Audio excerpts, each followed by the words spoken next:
শীতকাল মানে শুধু ঠান্ডা আবহাওয়া নয়, বরং এটি ঐতিহ্য, খাবার ও সামাজিক মিলন মেলার এক বিশেষ সময়। ভোরবেলায় কুয়াশা, হালকা ঠান্ডা বাতাস আর নরম রোদের সাথে ভুনা খিচুড়ি, পায়েস, পিঠা, শীতের শাকসবজি আর এক কাপ গরম চা বা কফি শীতের দিনে আলাদা আনন্দ দেয়। মানুষ মোটা কাপড় পরে, রাতে লেপ গায়ে দেয়, আর কোথাও কোথাও আগুন পোহানোর দৃশ্যও দেখা যায়। এত গেল ভারতীয় উপমহাদেশের কথা, কিন্তু ইউরোপ ও আমেরিকায় তখন সাদা তুষারপাতে চারপাশ ঢাকা থাকে। এই সময় শিক্ষা প্রতিষ্ঠান সহ বিভিন্ন অফিস বন্ধ থাকে। আবার দক্ষিণ গোলার্ধের দেশগুলোতে যেমন ব্রাজিল, অস্ট্রেলিয়াতে কিন্তু আবহাওয়া ভীষণ গরম থাকে। এই সময়ই দেখা যায় চারদিক সাজ সাজ রব। কিন্তু কি সেটা? বড়দিন। হ্যাঁ, বড়দিন খ্রিস্টানদের প্রধান ধর্মীয় উৎসব। আজকে আলোচনার বিষয় কিভাবে পালন করা হয় সেটা না, বরং আলোচনা করব 25 তারিখ কেন বড়দিন পালন করা হয়। আদৌ কি যীশু খ্রিস্ট এই দিনে জন্মেছেন? বাইবেলে কি আছে এই বিষয়ে? আসুন জেনে আসি খ্রিস্টানদের বড়দিন কেন 25 ডিসেম্বর তারিখে পালন করা হয়।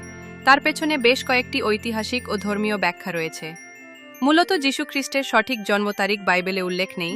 25 ডিসেম্বর তারিখে বড়দিন পালন করা হয়। তবে এই সময় প্রচণ্ড শীত ছিল সেটা উল্লেখ আছে, যেটা ডিসেম্বর বা জানুয়ারি হতে পারে। বিভিন্ন তথ্যের ভিত্তিতে কেন এই তারিখটি নির্ধারণ করা হয়েছে তা জেনে আসি। 1. রোমান ঐতিহ্য ও সল ইনভিক্টাস। প্রাচীন রোমে 25 ডিসেম্বর সূর্য দেবতার বা সল ইনভিক্টাস পূজা এবং শীতকালীন অয়নকাল বা উইন্টার সলস্টিস উদযাপন করা হতো। রোমানরা খ্রিস্ট ধর্ম গ্রহণের ফলে এই দিনটিকে যিশুর জন্ম উৎসব হিসেবে পালন করত। 2. রোমান উৎসব স্যাটার্নালিয়া। রোমানরা 17 থেকে 23 ডিসেম্বর পর্যন্ত তাদের কৃষি দেবতা স্যাটার্নের সম্মানে স্যাটার্নালিয়া উৎসব পালন করত। এটি ছিল উপহার আদান প্রদান এবং ভোজের উৎসব।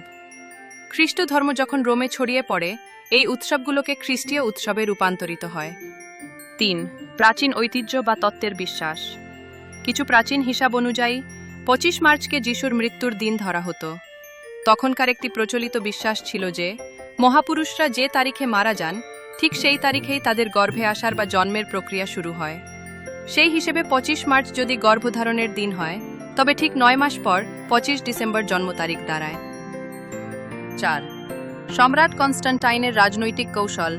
4র্থ শতাব্দীতে রোমান সম্রাট কনস্টান্টাইন যখন খ্রিস্ট ধর্ম গ্রহণ করেন, তিনি চেয়েছিলেন রোমের পুরনো উৎসবগুলো বজায় রেখে তাতে খ্রিস্টীয় রং দিতে। ফলে 25 ডিসেম্বরকে সরকারিভাবে যিশুর জন্মদিন হিসেবে স্বীকৃতি দেওয়া হয়, যা রাজনৈতিকভাবে সাম্রাজ্যকে শান্ত রাখতে সাহায্য করেছিল। 5. চার্চের কৌশলগত সিদ্ধান্ত।